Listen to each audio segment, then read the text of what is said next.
வரலாற்றை நிறைய பேர் படிப்பார்கள், பலர் எழுதுவார்கள், மிகச்சிலர் இடம்பெறுவார்கள். ஒரு சிலரால் மட்டுமே வரலாறு மாற்றப்படும். சதாம் மாற்றினார்.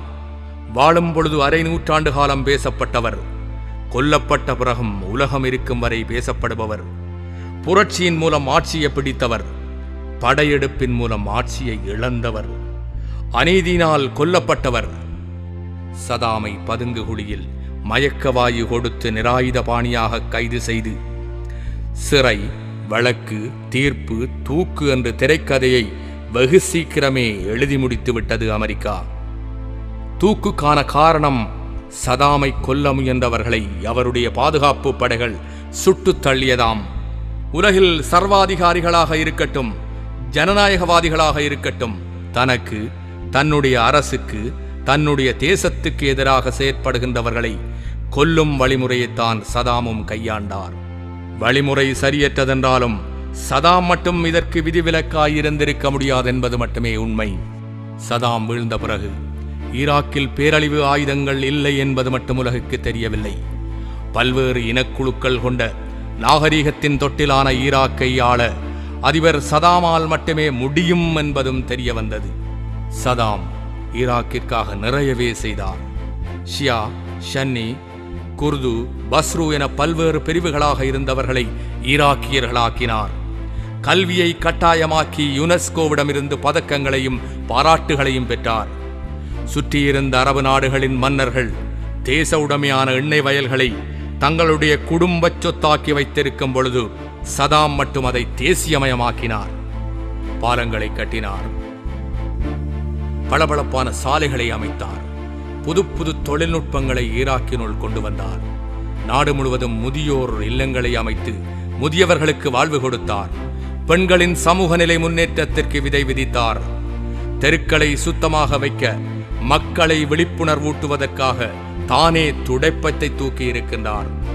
ஒரு இளம்பெண் தன்னந்தனியாக இரவு முழுவதும் நடமாடக்கூடிய அளவிற்கு சட்டம் ஒழுங்கை கைக்குள் வைத்திருந்தார். பொருளாதார தடையின் பொழுது அவர் சிரமப்பட்டு கட்டியிருந்த சில நவீன மருத்துவமனைகளில் இப்பொழுது கூட அடிபட்ட அமெரிக்க பிரித்தானிய வீரர்கள் சிகிச்சை பெற்று வருகின்றனர். அந்த தடையின் பொழுது கூட பொது விநியோக முறையை சிறப்பாக நடைமுறைப்படுத்தினார்.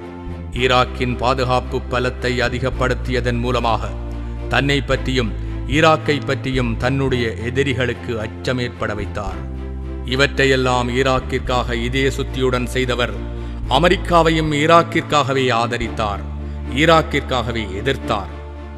சர்வதேச குற்றங்களை விசாரிப்பதற்காகவே சர்வதேச நீதிமன்றம் ஒன்று இருக்கிறது என்று கூறும் அமெரிக்கா அங்கு வழக்காட வேண்டிய சதாம் மீதான குற்றச்சாட்டை அவரோடு தெரிச்சண்டை போட்டவர்கள் கையில் கொடுத்து சதாமுக்காக வழக்காட வந்தவர்களை கொன்று, சாட்சிகளை நிர்பந்தப்படுத்தி, நீதிபதிகளை மாற்றி, தீர்ப்பை வாசித்து, தூக்கை நிறைவேற்றி மனிதகுல எதிரி ஒளிந்தான் என்று கூக்குரலிட்டது.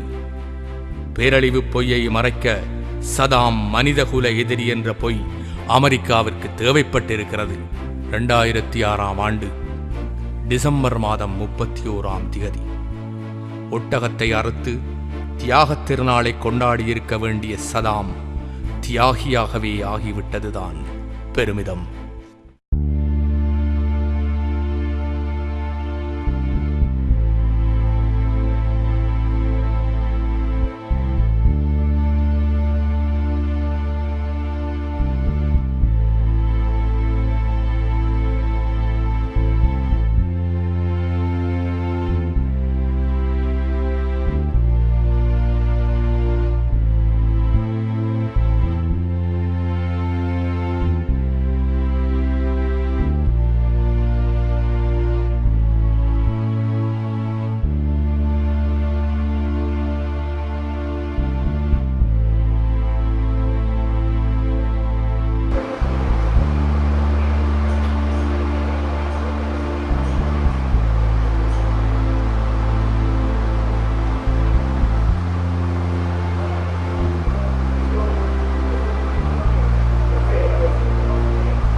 தூக்கு கயிற்றில் தொங்கியது நீ அல்ல நீதி, அக்கிரமத்திற்கு அடிபணியாதே என்பதுதான் உன் மரணம் சொல்லும் செய்தி.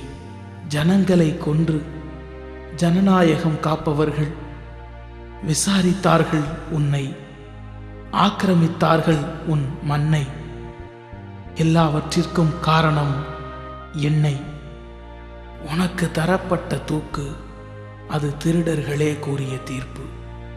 மாவீரனே, உன் மரணத்தை பார்த்தவர்களும் மாவீரர்களானார்கள். உன் சரித்திரத்திலும் சில அச்சுப்பிழை, அதையும் நீக்கிவிட்டது இந்த படுகொலை. தியாக திருநாளில் நீ விதைக்கப்பட்டாய். அந்த கொடியவர்கள் ஒரே ஒரு சதாமை கொன்று 1 கோடி சதாம்களை உருவாக்கிவிட்டார்கள். மாவீரன் சதாமே, நீடு துயிலில் நீ ஆழ்ந்து விட்டாய்.